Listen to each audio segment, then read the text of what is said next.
हमारा शरीर 5 एलिमेंट का बना है और इसके अंदर 7 बॉडी होती है जिसको 7 चक्रा भी बोलते हैं। क्लियर? तो इसके अंदर एक और परत छुपी हुई है जो हमारे गुण है। हमारा जो डीएनए है जो हमारे एंसेस्टर से चला हुआ आ रहा है, उसमें कौन सा गुण प्रधान है? सतगुण, रजगुण या तमस गुण? तो जो हमारा शरीर है, मोस्टली आपने देखा होगा जिसकी ओवर थिंकिंग चलती है, चिल्लम चिल्ली चलती है, उन लोगों का तमस गुण प्रधान है। जब आप ध्यान या हीलिंग में होते हैं, प्रॉब्लम शुरू हो जाती है। आपको प्रॉब्लम कहाँ से आती है? बाहर से नहीं आती, प्रॉब्लम अंदर से आती है। बाहर वाले लोगों को आप रोक सकते हैं कि इतने देर में मैं एक हीलिंग प्रोसेस में हूँ, तो प्लीज़ आप मुझे डिस्टर्ब ना करें। वो आपको डिस्टर्ब नहीं करेंगे, लेकिन अंदर की चिल्लम चिल्ली का क्या करेंगे? काउंटर पार्ट आएगा कि नहीं आएगा, ये होगा कि नहीं होगा। जब आप पहले दिन इनर वर्क लेते हैं, आप सोचते हैं आज बस पहले दिन ही सब कुछ हो जाएगा मेरा, बट ये डगर मुश्किल है बेटा, बहुत मुश्किल है।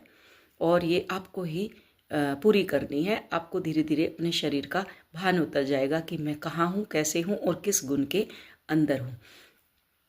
क्लियर? यहाँ हम एक पर्सनैलिटी और लेके बैठे हुए हैं। क्लियर? जिससे हमें चिल्लम चिल्ली होती है। टेक्निक है हमारे पास, हम कैपेबल हैं। पहले दिन आते हैं, हम शुरू करते हैं तो बस आज ही कर लेंगे। कई हैं ऐसे जो बैलेंस भी हुए हैं, 10 डेज में उनको रिजल्ट भी मिले हैं। और बाहर के ज़्यादातर लोग, क्योंकि वहाँ का इन्वायरमेंट बहुत अच्छा है। और दूसरी चीज़ कि कैपेबल है, टेक्नोलॉजी है, लेकिन फिर भी हमारी ओवर थिंकिंग चलती है। शरीर भारी रहता, हाथ पाँव दुखने लग जाते हैं, ओवर थिंकिंग स्टार्ट होती है। उसका मतलब क्या है? बस आप लेजीनेस में लेट जाते हो। ठीक है जी, अभी जो होगा बस आज ही हो जाएगा। बिल्कुल नहीं, आपका तमस गुण प्रधान है। और मैंने आपको स्पाइनल कॉर्ड की एक्सरसाइज दी हुई है, फुली फोर्स तकनीक जो बोलते हैं। एक नाक से सांस लो, एक से निकालो। लेफ्ट जो नोस्ट्रल होता है, कम से कम 5 मिनट का अलार्म लगाओ और एक लेफ्ट नोस्ट्रल से सांस लो, लेफ्ट से निकालो पूरे फोर्स के साथ।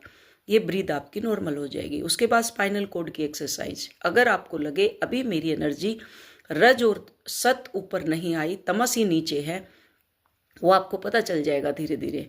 तो क्या करना आपको, मैंने जो स्पाइनल कॉर्ड की एक्सरसाइज दी हुई है उसको 2 बार रिपीट करो, डबल टाइम कर दो उसको। और एक कईयों को तो मैंने एक और डीप दिया हुआ है जो ब्रीथ सिर्फ मुंह से चलती है, वो भी दी हुई है मैंने। तो वो करो, उससे क्या होगा, आपका जो तमस गुण है वो नीचे चला जाएगा और सत और रज वो ऊपर आ जाएगा। तो आप एकदम डीप स्टेट में जाएंगे, फिर आपको समझ ही नहीं आएगी कि आप कहाँ हैं। हवा की तरह आप हल्के हो जाते हैं। तो ये चीज़ें आपको करनी है, क्योंकि आपको समझ नहीं आती, मेरे समझाने से भी समझ नहीं आती।